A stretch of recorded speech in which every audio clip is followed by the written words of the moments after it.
Effectivement, comme vous l'avez constaté, nous sommes aujourd'hui réunis autour du gouverneur en CRD sur la problématique de l'emploi, particulièrement de l'emploi des jeunes.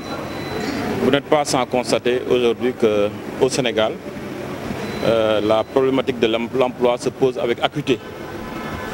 Ce n'est pas un phénomène nouveau, mais c'est un phénomène qui est devenu beaucoup plus récurrent. Alors, j'ai effectivement dans mon intervention rappelé le principe que nous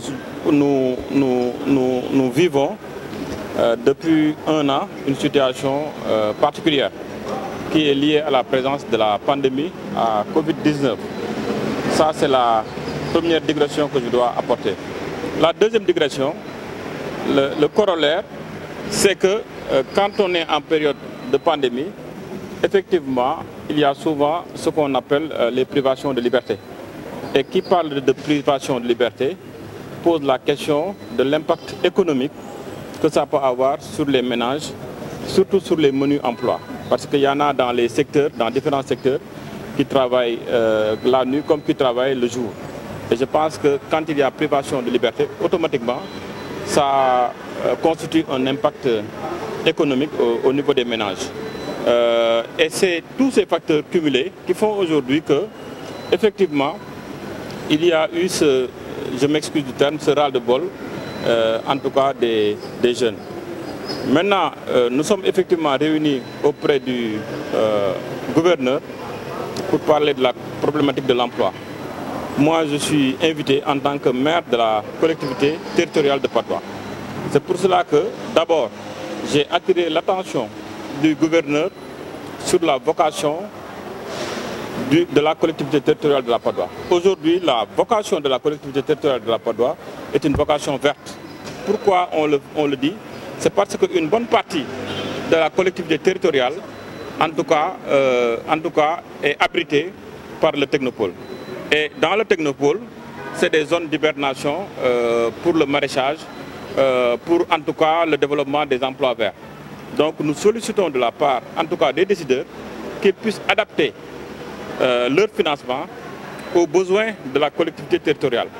Il faut d'abord que le développement soit endogène, c'est-à-dire qu'aujourd'hui, que ce soit les programmes, en tout cas déployés par l'État au niveau central, nous invitons à ce changement de paradigme, qu'on puisse commencer par la base pour remonter au sommet.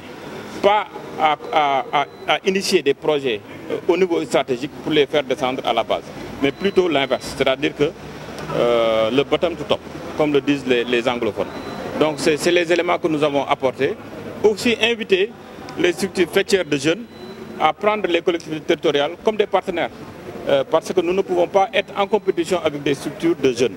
Les structures de jeunes ont une redevabilité même au niveau de la collectivité territoriale. Ils doivent venir, en tout cas, plutôt elles doivent venir faire une réduction des activités, des rapports d'activité qu'ils ont eu à déployer et voir dans quel sens nous pouvons en tout cas appuyer, accompagner et conseiller.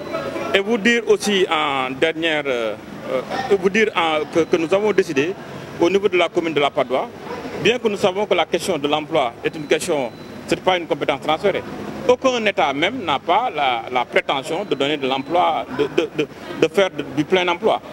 Mais nous pensons que nous devons apporter notre pierre à l'édifice. C'est pour cela que nous avons jugé nécessaire, depuis le 7 mars ou bien le 8 mars, de mettre en place un bureau de sensibilisation et d'orientation pour l'emploi des jeunes.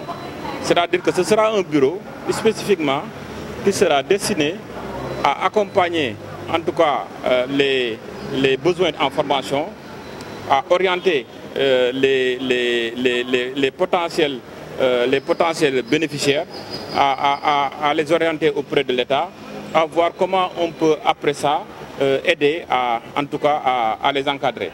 L'autre élément aussi que je voudrais dire, c'est que quand les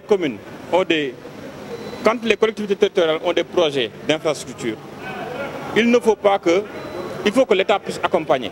Parce que, in fine, ces projets-là peuvent avoir un impact sur l'emploi.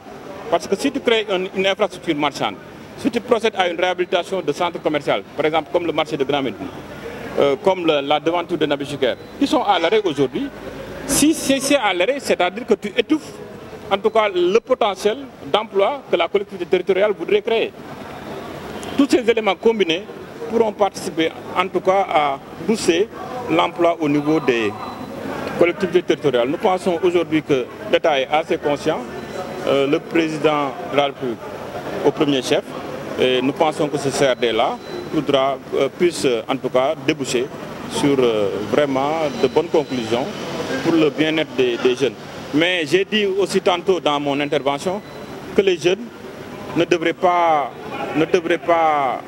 être dans une posture de choisir l'emploi qu'ils vont faire.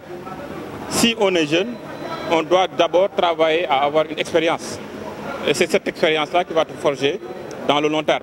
Mais si a priori, tu choisis que c'est tel emploi que je dois faire, tel autre, je ne dois pas le faire, là aussi tu étouffes un peu tes compétences. Parce que la résilience voudrait que, aujourd'hui, même si tu es à un niveau de formation en management, que tu puisses connaître ce que vit les travailleurs au bas de l'échelle, ce que vit par exemple le docker, ce que vit par exemple le balayeur. Ça, c'est des techniques de management aujourd'hui qui doivent être de mise, en tout cas au niveau du cadre de l'emploi.